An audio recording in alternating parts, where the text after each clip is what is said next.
Bumbu dapur merupakan sahabat dekat para ibu yang suka mempersiapkan makanan untuk keluarganya. Sejak dahulu kala, banyak beredar mitos tentang bumbu dapur yang sudah dipercaya turun-temurun. Kepercayaan ini terkadang membuat pemahaman yang keliru tentang bumbu dapur. Inilah fakta dan mitos tentang bumbu dapur.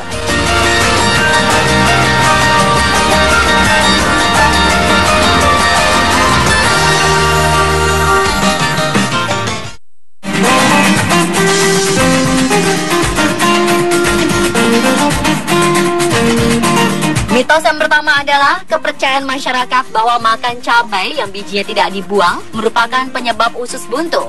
Jika seseorang terkena radang usus buntu, pasti pertanyaan yang banyak diutarakan kepada pasien adalah apakah dia suka pedas atau tidak. Cabai sering dikambing hitamkan menjadi biang kerok radang usus buntu. Namun para ahli penyakit dalam menyatakan bahwa pemahaman ini merupakan mitos belaka. Biji cabai memang bisa menyangkut di dalam usus buntu, namun usus ini bisa mengeluarkan kembali biji tersebut dengan melakukan kontraksi otot dinding usus buntu. Penyebab radang usus sebenarnya adalah daya tahan tubuh yang turun, bisa karena kecapean atau karena kurang tidur. Pada saat tubuh dalam keadaan yang lemah, bagian usus buntu tidak bisa menyangkal infeksi yang akhirnya meradang. Penyebab lain adalah limbah makanan atau feses yang terlalu keras, sehingga memblokir pembukaan rongga yang membentang dari usus buntu. Usus buntu menjadi tidak bisa berkontraksi, makanan yang masuk ke dalam usus buntu mengendap dan memicu infeksi.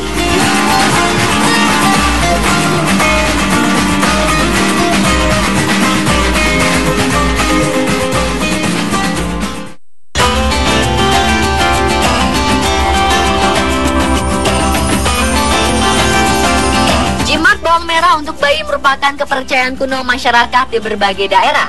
Ada yang membungkusnya dalam sebuah kantong kecil lalu dikalungkan ke sang bayi. Ada juga menancapkan bawang merah ke batang lidi lalu ditaruh ke sudut-sudut ruangan. Dengan melakukan jimat bawang merah ini, anak akan terhindar dari penyakit. Sekilas, jimat bawang merah ini mengandung unsur mistis yang bertentangan dengan agama. Namun kisah seorang petani di salah satu desa di Amerika Serikat menjadi salah satu dasar para peneliti untuk meneliti kandungan bawang merah yang menyebabkan seseorang bisa terhindar dari penyakit. Ketika itu, desa tersebut terserang wabah flu. Semua penduduk desa terkena flu kecuali satu rumah petani. Ketika dokter bertanya pada petani, sang petani hanya menjawab bahwa dia menaruh bawang merah di sudut-sudut ruangan.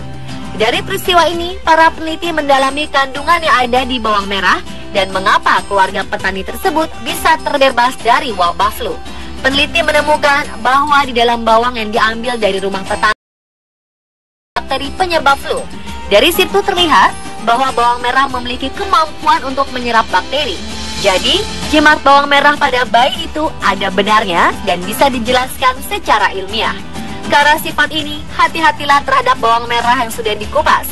Bawang merah yang sudah dikupas kulitnya otomatis akan menyerap bakteri yang ada di sekelilingnya. Jadi, bawang merah yang sudah dikupas dan dibiarkan seharian tidak boleh dimasak atau dimakan. Karena kemungkinan besar, bawang tersebut sudah mengandung bakteri yang berbahaya bagi tubuh yang memakannya.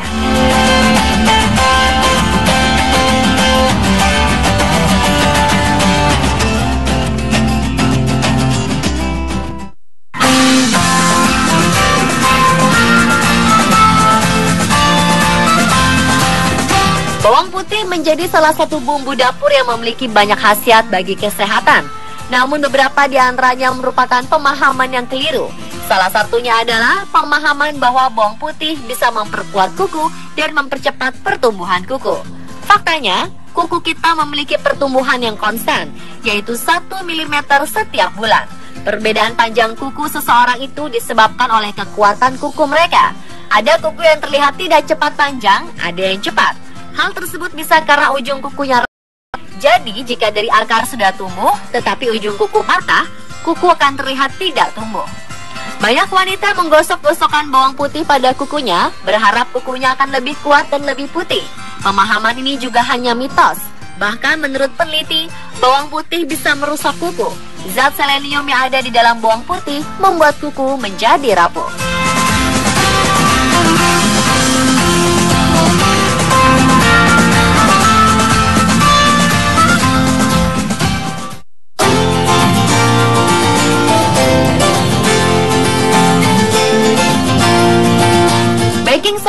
merupakan bahan yang banyak digunakan jika hendak membuat kue.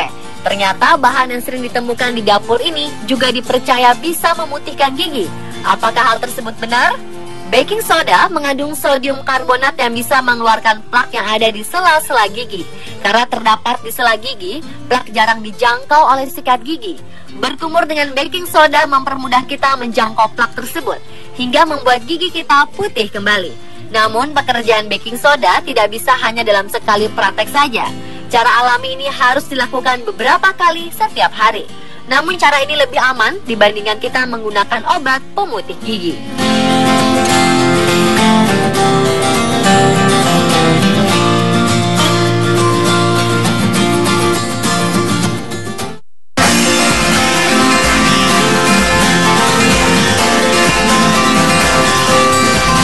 Reputasi gula pasir yang membahayakan tubuh membuat madu menjadi salah satu alternatif pemanis yang aman digunakan.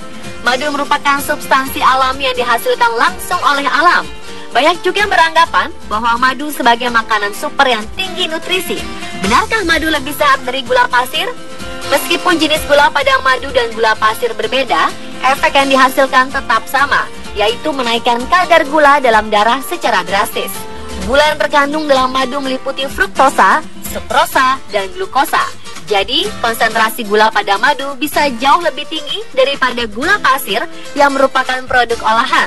1 sendok teh madu mengandung sekitar 22 kalori, sedangkan gula pasir mengandung 16 kalori. Keuntungannya, madu memiliki sisi tubuh. World Health Organization merekomendasikan konsumsi gula tidak lebih dari 6 sendok teh per hari. Jumlah tersebut berasal dari gula pasir, gula cair, gula pada buah-buahan, dan gula dari madu. Jadi, madu dan gula pasir tetap sama-sama berbahaya jika dimakan berlebihan. Pemirsa, itulah beberapa fakta dan mitos seputar bumbu dapur yang sangat dekat dengan kehidupan kita. Semoga ini bisa berguna dalam kehidupan sehari-hari.